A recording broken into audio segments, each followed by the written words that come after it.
Channel को subscribe करें और घंटी वाले बटन को दबाएं। गुरु महाराज अताई मोहल्ले में विराजते थे। सन 1909 ईस्वी में मैं यहाँ आया था। वहाँ सत्संग हुआ करता था। ताज्जुब की बात है कि मैं कहाँ पूर्णिया जिला बिहार प्रांत के पूर्व उत्तर के अंत में और यहाँ मुरादाबाद युक्त प्रांत के उत्तर पश्चिम के अंत, मुरादाबाद युक्त प्रांत के उत्तर पश्चिम के अंत भाग के निकट, इतनी दूर की फासला में मैं संतमत के बारे में जानता हूँ। और ख़ास मुरादाबाद में इसकी चर्चा हो कि संतमत क्या चीज़ है, विचित्र बात है। 1909 ईस्वी से अब तक शायद 5-6 वर्ष यहाँ नहीं आया हूँ, और तो मैं प्रत्येक वर्ष यहाँ आया हूँ। जब गुरु महाराज थे तब मैं यहाँ साल आता था, कभी कभी तो साल में 2 बार भी आया। इस वर्ष भी मैं 2 बार आया हूँ, जनवरी में और इस बार अक्टूबर में। बात यह है कि संतमत परम आस्तिक मत है। ईश्वर की मान्यता जिस मत में नहीं है, ईश्वर अंश जीव अविनाशी चेतन अमल सहज सुख राशि, जहाँ नहीं है वह नास्तिक है। किंतु यहाँ तो ये दोनों हैं ही। हाँ, ईश्वर के बोध होने में लोगों को कठिनाई होती है। ईश्वर के लिए जो अनेक नाम, सतनाम, शिव, राम, कृष्ण आदि हैं, इस बात को बहुत लोग जानते हैं, किंतु स्वरूप नहीं जानते। स्वरूप का अर्थ निज रूप, इस निज रूप को लोग नहीं समझते। अगुण अखंड अलख अजजोई, भगत प्रेम बस सगुन सोहोई, उमा राम विषयक यस मोहा नभ, तम धूम धूर जिम सोहा। राम स्वरूप तुम्हार बचन अगोचर, बुद्धि पर अभिगत अकथ अपार, नेत नेत नित निगम कह रामचरितमानस। इन चौपाइयों से ईश्वर स्वरूप का विचार सार रूप में मिलता है। मूल में अगुण अखंड अलख अज है। अगुण का अर्थ त्रैगुणातीत, न कि संपूर्ण विशेषणों से रहित। संपूर्ण विशेषणों से रहित का वर्णन नहीं हो सकता। राम ब्रह्म परमात्मा कहने से कुछ न कुछ विशेषण आ ही जाता है, इसलिए संपूर्ण विशेषणों से रहित मानना हो नहीं सकता। किंतु सत रज तम से रहित मानना ठीक है। अखंड अर्थात जिसका खंड नहीं हो सकता। अलख अर्थात इंद्रियातीत, अज जो उत्पन्न नहीं हुआ हो, जो है ही है, कहीं से आया नहीं, हुआ नहीं, इंद्रियों के ज्ञान से ऊपर, बुद्धि के ज्ञान से भी ऊपर है, या किसी कारणवश प्रकट और इंद्रिय गोचर होता है। भक्त के प्रेम बस होकर सगुण रूप धारण करता है। प्रश्न होता है कि जो गुण रहित सगुण सो कैसे? तो शिव जी उत्तर देते हैं कि जल हिम उपल बिलग नहीं जैसे। जल हिम उपल तत्व रूप में अलग अलग पदार्थ नहीं, सब एक ही है। किंतु आज तक यहाँ किसी ने नहीं जाना है कि संसार का संपूर्ण जल पाला है या उपल। जो आकाश से गिरता है पानी है, किंतु पानी से पाला और ओला रूपांतर दशा में है। पानी से खेती सींची जाती है, किंतु ओला और पाला से खेती का नाश होता है। संपूर्ण जल कभी हिम या उपल नहीं होता। उसी तरह संपूर्ण अगुण अखंड अलख अज कभी सगुण नहीं हो सकता है। इतना बड़ा कभी कोई मंदिर नहीं हो सकता जिसमें संपूर्ण आकाश अट जाए। मंदिर में आकाश व्यापक है अवश्य, किंतु संपूर्ण आकाश उसमें अट नहीं सकता। उसी प्रकार जो स्वरूपतः अपार है वह अपरिमित हो जाए, यह बुद्धि में अटने के काबिल बात नहीं है। श्रद्धा से मान ले तो उसको कौन रोक सकता है। संतों ने परमात्मा के उस स्वरूप को लखाया है, उस स्वरूप को पकड़ो तो मोक्ष हो जाएगा। लोग कहते हैं जो हाथ से पकड़ने आंख से देखने योग्य नहीं उसमें प्रेम कैसे करें, उसमें अपना मन कैसे लगावे। लोग अपनी कमजोरी दिखलाते हैं। संत मत कहता है कि तुम और कुछ सुनो समझो तब तुम स्वयं कहोगे कि ठीक मैं उससे प्रेम कर सकता हूँ, उसे प्राप्त कर सकता हूँ। यदि कहो कि सगुण से ही काम चल जाएगा, निर्गुण की क्या आवश्यकता है, तो गोस्वामी तुलसीदास जी कहते हैं कि भगत हेतु भगवान प्रभु राम धरऊ तन भूप किए चरित पावन परमा प्राकृत नर अनुरूप यथा अनेकन वेश धरी नृत्य करे नट कोई सोई सोई भाव दिखावई आपुन होई न सोई। और निर्गुण स्वरूप के लिए कहते हैं कि प्रकृति पार प्रभु सब उर्वासी ब्रह्म निरीह बिरज अविनाशी यहाँ मोह कर कारण नाही रविसन मुक्तम कबहू की जाही। रामचरित मानस का वर्णन करते हैं तो कहते हैं कि कथा रूप जल है, जल में स्वच्छता और मिठास सगुण का वर्णन है। गंभीरता चाहिए तो कहते हैं कि रघुपति महिमा अगुण अबाधा बरनब सोई वरवारी अगाधा। यह निर्गुण महिमा है, जहाँ तक कहना चाहिए कह देते हैं। गोस्वामी जी की दोहावली पढ़िए तो हिय निर्गुण नयनन सगुना रसना राम सुनाम मनहु पुरट संपुट लसता तुलसी ललित ललाम। हृदय में निर्गुण है और आंखों में सगुन है। बेचारी आंख को सगुन के आगे गति ही नहीं है, करे तो क्या। फिर कहते हैं कि रसना राम सुनाम, यह कैसा हुआ, मानो सोने के डिब्बे में सुंदर रत्न हो। हृदय में निर्गुण है, आंख में सगुन है और जिब्या पर सुंदर राम नाम है। यह क्या हुआ, मेरी समझ से सगुन सोने का डिब्बा है और उसके अंदर ललित ललाम निर्गुण है, वह उसमें शोभा पा रहा है। उसी तरह मेरे हृदय में निर्गुण है और आंख में सगुन को देखता हूँ, यह भाव ईश्वर मानने का है।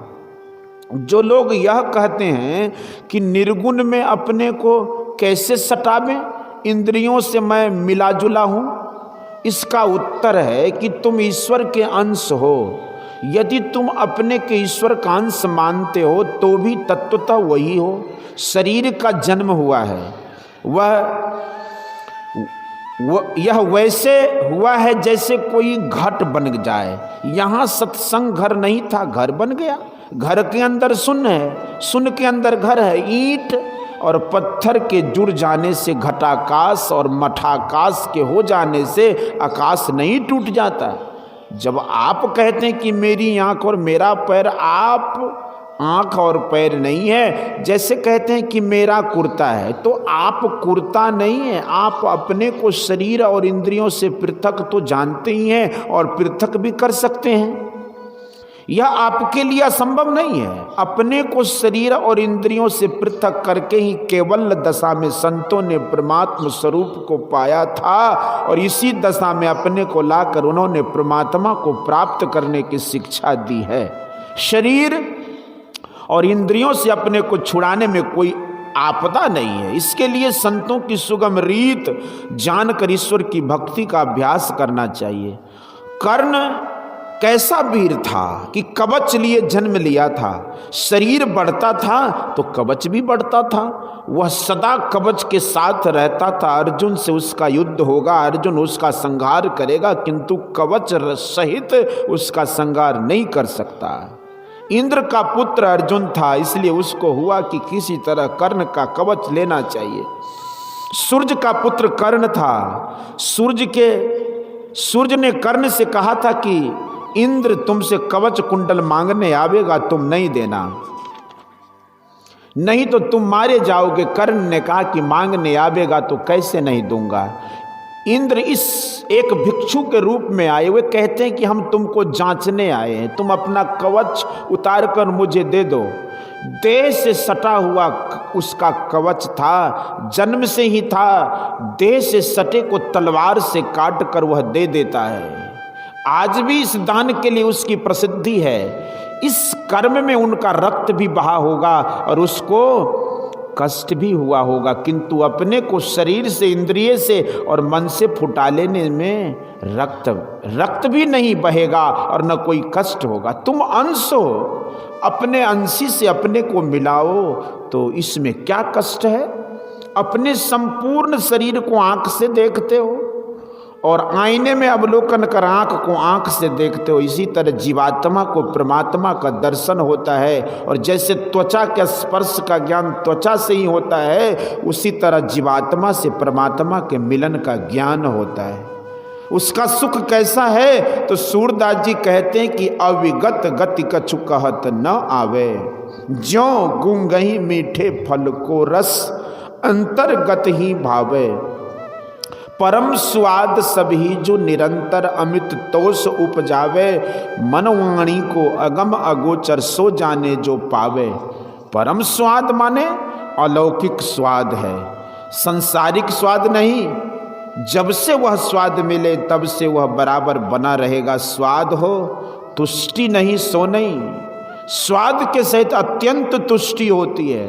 गोस्वामी तुलसीदास जी जिस तरह श्री राम के उपासक थे, उसी तरह सूरदास जी श्री कृष्ण के उपासक थे। इन्होंने भी सगुण का वर्णन करते हुए निर्गुण का वर्णन किया है। निर्गुण के लिए तो सूरदास जी कहते हैं कि रूप रेख गुण जात जुगत बिनु ऋणा, निरालंब मन चक्रित धावे, सब विधि अगम विचार रहिताते सूर सगुन लीलापद गावे। निर्गुण को सब तरह से अगम विचार कर सगुण का वर्णन किया। हम लोगों को यह नहीं समझना चाहिए कि हम निर्गुण स्वरूप को नहीं प्राप्त कर सकेंगे। परमात्मा और जीवात्मा स्वजातीय पदार्थ हैं। हम पिंड ब्रह्मांडादि आवरणों से आवरणित है। हमको काम क्रोध लोभ मोह सताते हैं, या आवरण से आवृत रहने के कारण ही होता है। इससे अपने को पार करो। कैसे पार करोगे तो किसी संत से पूछ लो। एक प्रेमी ने गाया है कि भेद यह गुप्त पाना किसी ग्रंथ से है असंभव, समझ लो किसी संत से। प्रसिद्ध है कि संतों का भेद और पंडितों का वेद। कबीर साहब पढ़े लिखे नहीं थे, रामकृष्ण परमहंस भी पढ़े लिखे नहीं थे, किंतु इतने बड़े ज्ञानी थे कि नरेंद्र स्वामी विवेकानंद उससे सीखते थे। उनसे कोई वेद का और कोई कुरान का अर्थ पूछने जाते थे, वो उसका अर्थ उन्हीं से पूछते थे, फिर वो अपनी बात कहते थे इस तरह का अर्थ करने से होगा और इन्हीं का अर्थ ठीक होता। हमारे यहाँ योग शास्त्र प्रसिद्ध है, जोग कुजोग ज्ञान अज्ञानो जह नहीं राम प्रेम प्रधानो। योग सिखोपनिषद में है कि योग बिना ज्ञान और ज्ञान बिना योग मोक्ष कार्य में समर्थ नहीं होता। योगहीनम कथम ज्ञानम मोक्षदम भवती भोह, योगोपि ज्ञानहीनस्तु न क्षमो मोक्ष करण मणि। तस्माज ज्ञानम च योगम च मुमुक्षुर दृढ़मभ्यसेत। चित्तवृत्ति निरोध को योग कहते हैं। संत बेस बनाने से नहीं होता। गोस्वामी तुलसीदास जी कहते हैं कि अमित बोध अनीह मित भोगी, सत्य सार कवि कोविद जोगी। संत केवल गेरुआ वस्त्र पहनने से नहीं होता। किसी वेश में रहो संत हो सकते हो, किंतु जानो इसका भेद। कबीर भेदी भक्त से मेरा मन पतियाए, सेरी पावे शब्द की निर्भय आवे जाए। भेदी जाने सब गुणा अनभेदी क्या जान, कह जाने गुरु पार की कह जाके लागा बान। संत कबीर साहब यहाँ से जगन्नाथ जी जाएंगे। जगन्नाथ के लिए जैसे जैसे पैर पड़ता है वैसे वैसे उसकी भक्ति होती है। उसी तरह शरीर इंद्रियों से जैसे जैसे अपने को छुड़ाते हैं उसकी भक्ति होती है। संतों ने इसका सरल तरीका बताया है। जप करो और ध्यान करो। ध्यान के बहुत दर्जे हैं। कबीर साहब की वाणी में है, जो कोई निर्गुण दर्शन पावे, प्रथमे सुरति जमावे तिल पर मूल मंत्र गही लावे। गगन गराजे दामिनी दमके अनहद नाद बजावे, बिन जिब्या नामही को सुमरे अमिरस अजर चुआवे। अजपा लागी रहे सूरत पर नैनन पलक डुलावे, गगन मंदिर में फूल फुलाना वहाँ भमर रस पावे। इंगला पिंगला सुखमन सोदे प्रेम ज्योति लौलावे, सुन महल में पुरुष विराजे जहाँ अमर घर छावे। कहे कबीर सतगुरु बिन चिन्हे कैसे वह घर पावे। कुछ पढ़े लिखे लोग भी भ्रमवश कहते हैं कि कबीर साहब कुछ करने नहीं कहते। वे कहते हैं कि साधो सहज समाधि भली, आँख न मूंदो कान न रूंदो तनिक कष्ट नहीं धारो, खुले नयन पहचानो हंसी हंसी सुंदर रूप निहारो। संपूर्ण पद को पढ़ाई पढ़ा कि नहीं, किंतु इतना पढ़ लिया कि आंख न मूंदो कान न रूंदो, तनिक कष्ट नहीं धारो, खुले नयन पहचानो, हंसी हंसी सुंदर रूप निहारो। संपूर्ण पद को भी पढ़ो, साधो सहज समाधि भली। गुरु प्रताप जा दिन से जागी, दिन दिन अधिक चली, जहाँ जहाँ डोलो सो परिक्रमा, जो कुछ करो सो सेवा, जब सोबो तब करो दंडवत पूजो और न देवा। कहो सो नाम सुनो सो सुमरन, खाओ पीऊँ सो पूजा, गिरह उजार एक समले को भाव मिटावो दूजा। आँख न मूंदो कान न रूदो, तनिक कष्ट नहीं धारो, खुले नयन पहचानो, हंसे सुंदर रूप निहारो।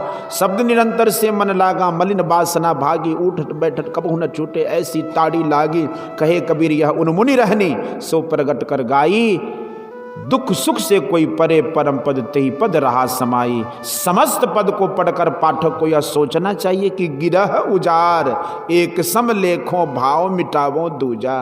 के अनुकूल ठीक ठीक उनकी दशा हुई या नहीं। फिर शब्द निरंतर से मन लागा, मलिन वासना त्यागी, उठत बैठत कबू न छूटे, ऐसी तारी लागी। इस पद में वर्णित निरंतर शब्द में उसकी सुरत सदैव लगी रहती है या नहीं।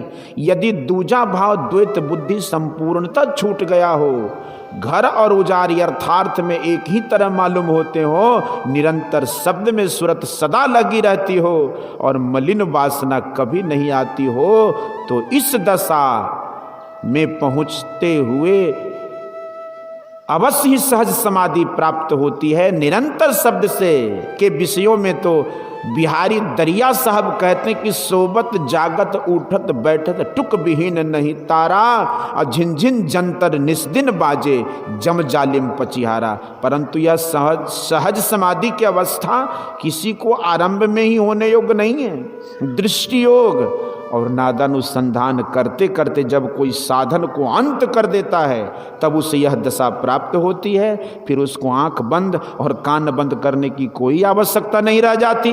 प्रथम से ही आंख कान बंद नहीं करते हुए अथवा अभ्यास के कुछ भी कष्ट को नहीं धारण करते हुए सहज समाधि प्राप्त हो कभी संभव नहीं है। उसके अतिरिक्त ब्राह्मो उपनिषद का यह वाक्य भी ध्यान में रखने योग्य है। दुर्लभो विषय त्यागो दुर्लभ तत्व दर्शनम, दुर्लभ सहजावस्था सदगुरो करुणा बिना। और कबीर साहब ने कहा ही है कि साधो सहज समाधि भली, गुरु प्रताप जा दिन से जागी, दिन दिन अधिक चली, बिना योगाभ्यास के समाधि नहीं होती है। कबीर साहब कहते हैं कि सबद खोज मन बस करे, सहज जोग है यही नैनों की करी कोठरी, पुतली पलंग बिछाए, अब पलकों के चिक डारी के पिय को लिया रिझाए। बंद कर दृष्टि को फेरे अंदर करे, घटका पाठ गुरुदेव खोले, आंख कान मुख बंद कराओ, आनंद झींगा शब्द सुनाओ, दोनों तिल एक तार मिलाओ, तब देखो गुलजारा है। सहज ध्यान रहु, सहज ध्यान रहु, गुरु के वचन समाई हो, मेली चित्त चराचित राखो, रहो दृष्टि लौलाई हो। गुरु नानक साहब कहते हैं, सुखमन के घरी राग सुनी सुन बंडल लिवलाय, अकत कथा विचारिये मनसा मन ही समाये, तीन बंद लगाई कर सुन अनाद टंकोर, नानक सुन समाधि में नहीं सांझ नहीं भोर।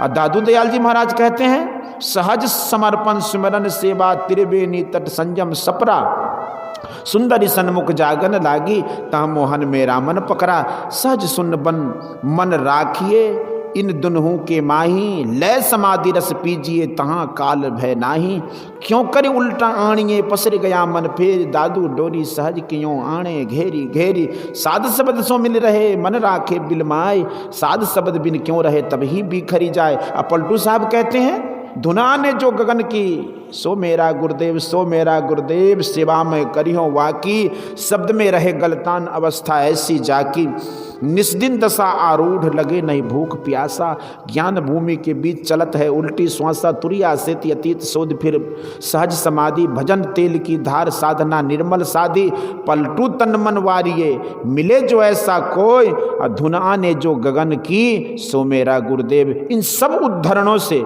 यही सिद्ध होता है कि अब आरंभ से ही आंख न मूंदो कान न रूधो, तनिक कष्ट नहीं धारो, खुले नयन पहचानो, हंसी हंसी सुंदर रूप निहारो नहीं होता है। इस दशा पर आने के लिए पहले दृष्टि योग, फिर नादानुसंधान पूर्ण रूपेण करके उपर्युक्त दशा की प्राप्ति होती है। पद में कथित सहज योग के अभ्यास के बिना सहज समाधि कदापि नहीं प्राप्त होगी। केवल मानसिक चिंतन की ही सहज समाधि की अवस्था पर नहीं पहुंचाएगी। जिस समाधि में पहुंचकर पिंड में उतार होने पर भी सहज समाधि लगी रहती है, उस समाधि में मन नहीं पहुंचता, वहां केवल चेतन धारा की ही गति है। एक बार भी इस समाधि की प्राप्ति होने पर इस समाधि वाले को समाधि में प्राप्त सार पदार्थ शब्द निरंतर कि कभी छूटता नहीं है। यद्यपि यह विषय संपूर्णतः वचन में आने योग्य नहीं है, तथापि देश में फैले हुए सहज समाधि के भ्रामक विचारों को कुछ न कुछ कहकर दूर करना आवश्यक है। इसलिए इस विषय पर यह थोड़ी सी बात कही गई। पुनः कह देना चाहता हूँ कि यह अंतिम बात है, आदि की नहीं। तो आदि में तो है कि गुरु की मूर्ति मनमही ध्यान, गुरु के शब्द मंत्र मन मानू, गुरु नानक साहब। मूल ध्यान गुरु रूप है, मूल पूजा गुरु पाँव, मूल नाम गुरु वचन है, मूल सत्य सतभाव कबीर साहब। और सूक्ष्म ध्यान है नैनों की करी कोठरी, पुतली पलंग बिछाए, पलकों के चिक डारी के पिय को लिया रिझाए, गगन मंडल के बीच में तामा जल के नूर, निगुरा महल न पावई पहुँचेगा गुरुपुर, कबीर कमल प्रकाश या उगा निर्मल सूल, रहन अंधेरी मिट गई बाजे अनहद तूर। इन वाणियों से उनका ध्यान स्पष्ट मालूम होता है। कबीर साहब के पद में प्रथम ही सूरत जमाबे तिलपन पहले कहा जा चुका है और अब मूल ध्यान गुरु रूप है कहा गया। इसमें लोग भ्रम में आ सकते हैं और जिज्ञासा कर सकते हैं कि अभ्यास के आरंभ में गुरु रूप का ध्यान होना चाहिए अथवा तिल पर सूरत जमाना चाहिए। इसके लिए जानना चाहिए कि गुरु रूप का ध्यान स्थूल और मानस ध्यान है और तिल पर सूरत जमाने का ध्यान सूक्ष्म है और मन से बिंदु या तिल इसकी युक्ति भेदी अभ्यासी गुरु से जानी जा सकती है, बनाकर देखना नहीं है। अभ्यास के आरंभ स्थूल से ही आरंभ करना समय स्वभावानुकूल है। इससे दृष्टि और मन का सिमटा स्थूल मूर्ति को मनोमय बनाकर मन और दृष्टि को उस पर रखने से मन और दृष्टि का जितना सिमटाव होता है उससे तिल या बिंदु का सूक्ष्म ध्यान के आरंभिक अभ्यास करने की योग्यता अभ्यासी को होती है। जैसे मोटे मोटे अक्षरों का लिखना सीखकर बारीक बारीक अक्षरों को लिखने की योग्यता होती है, इसलिए अभ्यास के आरंभ में गुरु रूप का ध्यान स्थूल ध्यान कहा गया है और सूक्ष्म ध्यान के आरंभ के लिए तिल का व बिंदु ध्यान कहा गया है। यह संतमत परम आस्तिक मत है। इसमें सगुण रूप का ध्यान भी है और निर्गुण रूप की भक्ति भी है। अभ्यासी गुरु के बिना लोग गड़बड़ में पड़े रहते हैं। अभ्यासी गुरु हो अपने अभ्यास करे तब संतमत ठीक ठीक समझ में आता है। इसमें परहेज है। पंच पापों झूठ चोरी नशा हिंसा और बेविचार से बचो। इन पंच पापों से अपने को बचाने के लिए कोशिश करो, ईश्वर से प्रार्थना करो और अभ्यास करो। संत लोग यही कहते हैं कि तुम्हारा कल्याण हो, साथ ही जो संत बताते हैं वह करो, यही संत मत है। बोलिए श्री सतगुरु। यह प्रवचन उत्तर प्रदेश राज्यांतर्गत मुरादाबाद में दिनांक 11/10/1954 ईस्वी को अपराह्नकालीन सत्संग में हुआ था। बोलिए श्री सतगुरु महाराज की जय।